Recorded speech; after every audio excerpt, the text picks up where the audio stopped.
I have a dream that one day on the red hills of Georgia, the sons of former slaves and the sons of former slave owners will be able to sit down together at the table of brotherhood. Because I have a dream that my 4 little children will one day live in a nation where they will not be judged by the color of their skin, but by the content of their character. I have a dream today. 당신이 하는 모든 이야기가 부자의 언어. 마틴 루터 킹은 가장 위대한 연설가 중 한 명이다. 그는 청중에게 감정과 의미를 확실하게 전달하는 뛰어난 능력의 소유자이다. 사람의 마음을 움직이는 가장 강력한 무기는 바로 말이다. 우리가 하는 말은 우리 자신에게뿐만 아니라 다른 사람의 마음까지 사로잡는 힘이 있다. 이 연사 자신있게 외칩니다.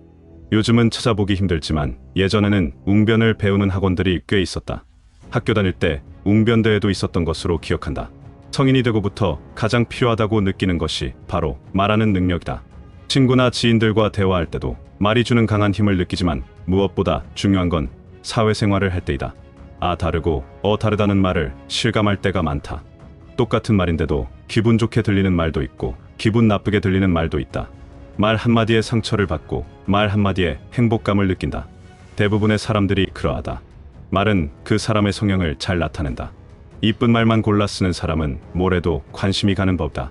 우리가 지금까지 소비해왔던 거의 모든 제품들이 다 말 때문에 내 지갑을 열게 했을 것이다. 사장들은 면접을 볼 때 그 사람이 자주 쓰는 단어나 말의 뉘앙스, 그리고 말의 완성도에 따라 그 사람이 일을 잘할 수 있는지 없는지를 파악할 수 있다고 한다.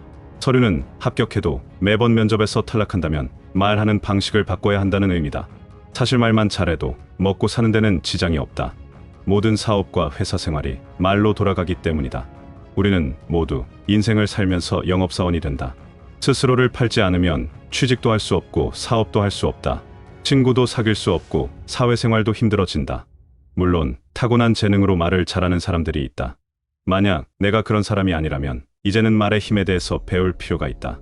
말만 잘해도 연봉이 오르고 매출이 오르며 주변의 사람들을 끌어당길 수 있다. 존 맥스웰은 세계적인 동기부여 연설가이다. 그는 사람들이 일상에서 겪는 상황에서 크고 작은 발언을 할 때 어떻게 자신의 메시지를 제대로 전달할 수 있는지를 설명한다. 자신 스스로에게 하는 말 역시 내 인생에 굉장한 영향을 미친다고 말한다. 존 맥스웰, 사람을 움직이는 말의 힘. 내가 할 수 있을까? 라고 물으면 그 대답은 아니오가 될 가능성이 크다.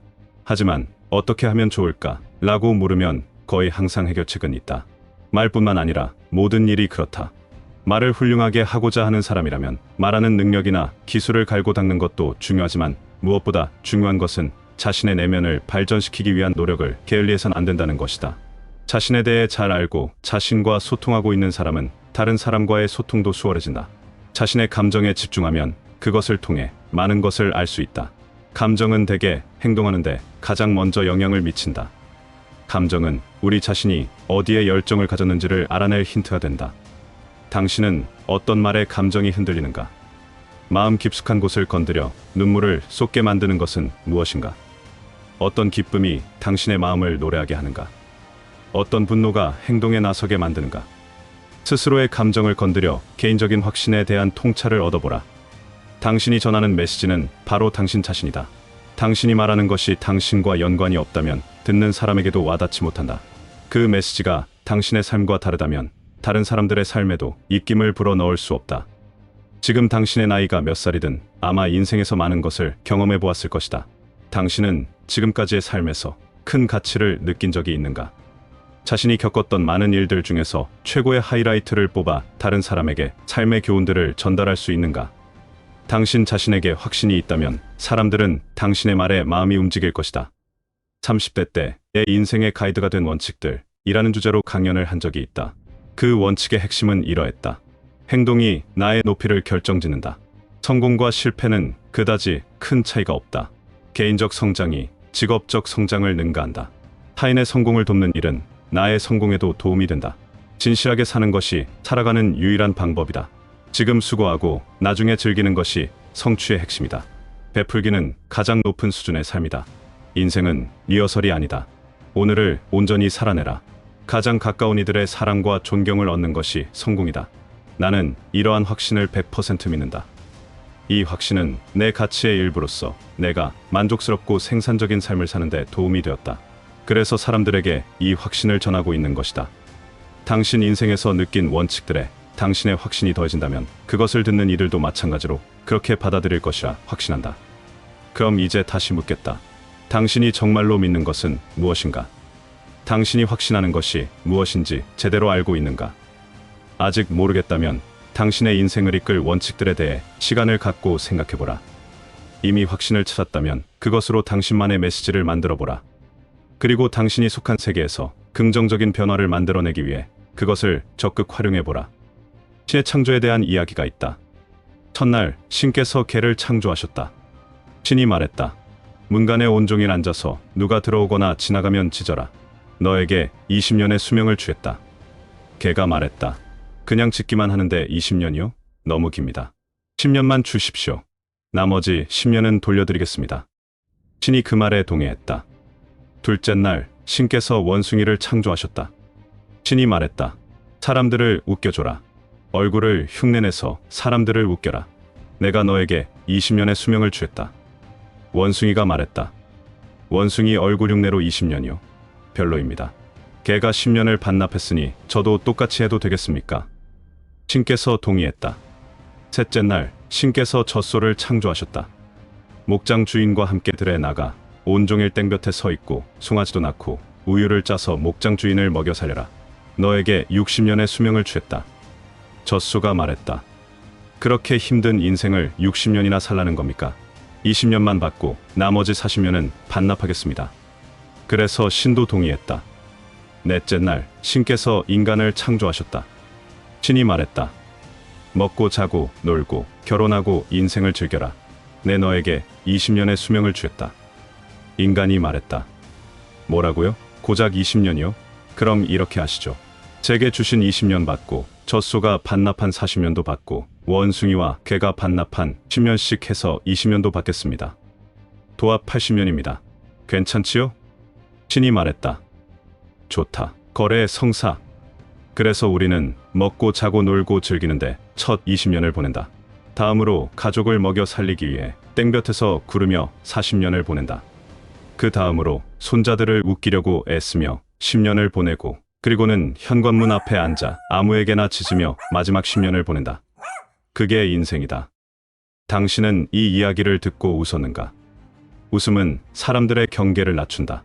유머를 활용하면 사람들이 쉽게 접근할 수 있고 한 번 더 생각하게 만들 수 있다. 말의 힘은 이런 것이다. 당신이 누군가를 사로잡고 싶어든 자신만의 스토리를 만들어야 한다. 그리고 항상 대담하게 하라. 소심하게 후다닥 말해버리는 것만큼 재미없는 것도 없다. 사람들과 말할 때는 늘 에너지 넘치게 전달하라. 훌륭한 스토리텔러가 되어라. 사람들은 스토리 안에서 자신의 삶을 발견할 수 있기 때문이다. 발전이 없는 사람은 반에서 1등인 사람이다. 당신이 만약 당신이 속한 반에서 1등이라면 반을 잘못 고른 것이다. 끊임없이 성장하려면 보고 배울 수 있는 범위를 계속해서 넓혀야 한다. 사실 나는 낯을 가리는 사람이다. 사람의 성향이 잘 파악되지 않을 때는 말 한마디 할 때마다 사람들의 눈치를 살핀다. 그리고 새로운 회사를 들어갈 때마다 가장 힘들어하는 것이 전화받기였다. 새로 시작한 일이 아직 파악이 안 되어 자신이 없기 때문이다. 확신이 없는 나 자신을 들킬까봐 정말 소심하게 전화를 받았다. 잘 모른다고 말하면 큰일이 날 것만 같았다. 모르면 안 될 것만 같았다. 내 자신이 정말 초라하고 한심하게 보일까봐 너무 두려웠다. 하지만 늘 겪고 나서 깨우치는 한 가지가 있다. 완벽하길 내려놓는 것이 최선의 방법이라는 것이다. 누구에게나 처음은 있다. 자신이 없는 나를 들키는 것을 허용할 수 있다면 말하는 것에 대한 두려운 시간을 단축시킬 수 있다. 모르는 건 모른다고 말할 수 있는 용기가 가장 큰 용기가 아닐까 한다. 몰라야 더 배울 수 있다. 모르는 것이 많을수록 배울 수 있고 능력을 키워갈 수 있는 영역이 더 넓은 것이다. 첫 마디가 어렵지. 그 공포를 이겨내면 사실 그 다음엔 아무것도 아니다. 모든 것은 연습의 힘이다. 연습하는 습관을 기르면 그것이 곧 내 자신의 일부가 된다. 1등이라고 좋아하지 말자. 1등이 아니라고 조바심도 내지 말자. 항상 1등들에게서 배우고 앞을 향해 나아가는 발전하는 인생을 사는 것이 최상의 인생임을 깨달아보자. 내가 할 수 있을까가 아니라 어떻게 하면 좋을까를 생각하자.